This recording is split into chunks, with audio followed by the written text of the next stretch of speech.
Ramanna youth అనే cinema ETV యూనిలో stream అవుతుంది. ఈ సినిమా ఎలా ఉందో తెలుసుకునే లోపల వీడియోని అయితే లైక్ చేసి ఛానల్ని సబ్స్క్రైబ్ చేసుకోకుండా చూస్తున్నట్లయితే సబ్స్క్రైబ్ కూడా చేసుకోండి. ఈ సినిమాతో చూసిన తర్వాత నాకైతే అంత బాగా అనిపించలేదు. ఈ సినిమా ద్వారా చెప్పాలనుకున్న పాయింట్ అయితే బాగానే ఉంది, కానీ చెప్పిన విధానమే అంత స్ట్రాంగ్ గా లేదు. ఇక సినిమాని స్టార్ట్ చేసిన తర్వాత విలేజ్ బ్యాక్ డ్రాప్ ని, అక్కడ ఉండే క్యారెక్టర్ని కొంచెం న్యాచురల్ గా బాగానే చూపించారు.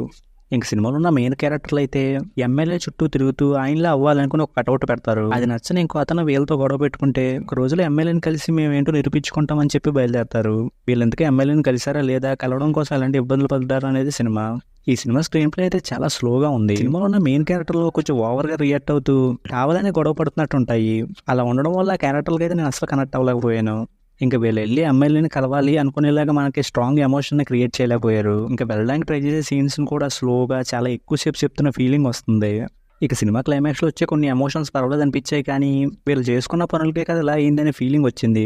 ఇంక సినిమా క్లైమాక్స్ లో రాజకీయ నాయకుల గురించి చెప్పిన పాయింట్ అయితే బాగానే ఉంది, కానీ నాకు అది చూసినప్పుడు ఏమనిపించిందంటే వీళ్ళు సిన్సియర్గా ఎమ్మెల్యేకి సపోర్ట్ చేసిన ఆ ఎమ్మెల్యే వల్ల వీళ్ళు ప్రాబ్లమ్స్ ఫేస్ చేశారు అనే విషయాన్ని స్ట్రాంగ్ గా చెప్పి ఈ మెసేజ్ చెప్పుంటే బాగుండేది అన్నట్టుగా అయితే అనిపించింది.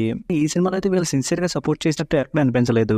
ఏదో అతనిలా అవ్వాలనుకోవడం, తాగేసి గొడవపడి అతను కలవకుండా వస్తే ఎక్కడ పరుగు పోతుందో అని కలవడానికి ట్రై చేయడం, వీటిలో ఎమోషన్ అయితే కనిపించలేదు.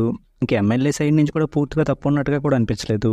ఇలాంటి రీజన్స్ వల్ల నాకైతే ఈ సినిమా అంత బాగా అనిపించలేదు. ఇక ఈ సినిమాకి నేను ఇస్తున్న రేటింగ్ అయితే 2/5. ఇక వీడియోకి వచ్చేసి ముందు అయితే వీడియోని లైక్ చేసి ఛానల్ని సబ్స్క్రైబ్ చేసుకోకుండా చూస్తున్నట్టయితే సబ్స్క్రైబ్ కూడా చేసుకోండి.